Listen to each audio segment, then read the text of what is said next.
Kata para ulama, surga itu penuh dengan kenikmatan, dan kenikmatan tertinggi surga adalah melihat wajah Allah Jalla wa'ala. Kenikmatan yang hanya bisa dimengerti oleh para pencinta jamaah. Kalau orang nggak jatuh cinta nggak bisa ngerti konsep ini. Saya punya teman dekat waktu di pondok, dia terpisah dari ibunya dari kecil. Semenjak kecil dia hanya dapat cerita tentang ibunya, bahwa ibunya baik, ibunya tuh wanita penyayang, ibumu tuh Masya Allah, ibumu tuh selalu meluk kamu, selalu ngejaga kamu, selalu ngerawat kamu. Ibumu memang dari muda tuh baik banget. Terus ceritain ibunya, sampai dalam dirinya motivasi terbesarnya dalam hidup ingin ngelihat ibunya. Dan ketika beliau tumbuh dewasa setelah SMA, beliau cerita ke saya mau cari ibu saya. Dan benar, itu semua dicari ibunya dengan motif hanya ingin ngelihat aja. Misalnya dia dapat kabar ibunya ada di Banjarmasin, itu langsung beli tiket Banjarmasin berangkat. Dan Banjarmasin juga nggak tahu di mana, dikiterin aja tuh kota dan nggak ketemu, tapi dia nggak putus asa. Itu orang yang sayang ya. Kenapa orang tua misal jemput anaknya di airport ketika anaknya pulang dari luar negeri beberapa tahun, kan bisa ketemu di rumah.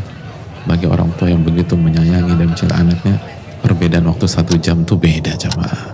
Betul, bisa ketemu di rumah, tapi bisa melihat anak 1 jam lebih awal, itu kenikmatan.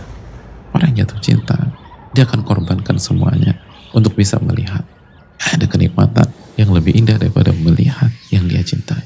Lalu bagaimana dengan Rabbul Alamin yang kasih kita semua, yang kasih kita nyawa, yang kasih kita hidayah?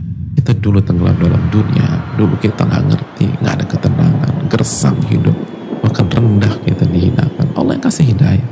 Kenapa kita yang dikasih hidayah? Kenapa bukan teman kita yang A yang lebih cerdas, B mungkin yang lebih keren, C yang lebih ini? Kenapa kita? Lalu kita nggak ingin ketemu dengan Rabb yang kasih hidayah tersebut. Allah kasih kita kesempatan untuk mengenal ilmu, Allah kasih kesempatan kita untuk sujud. Kalau nggak, kita nggak pernah tahu bagaimana nikmatnya sujud.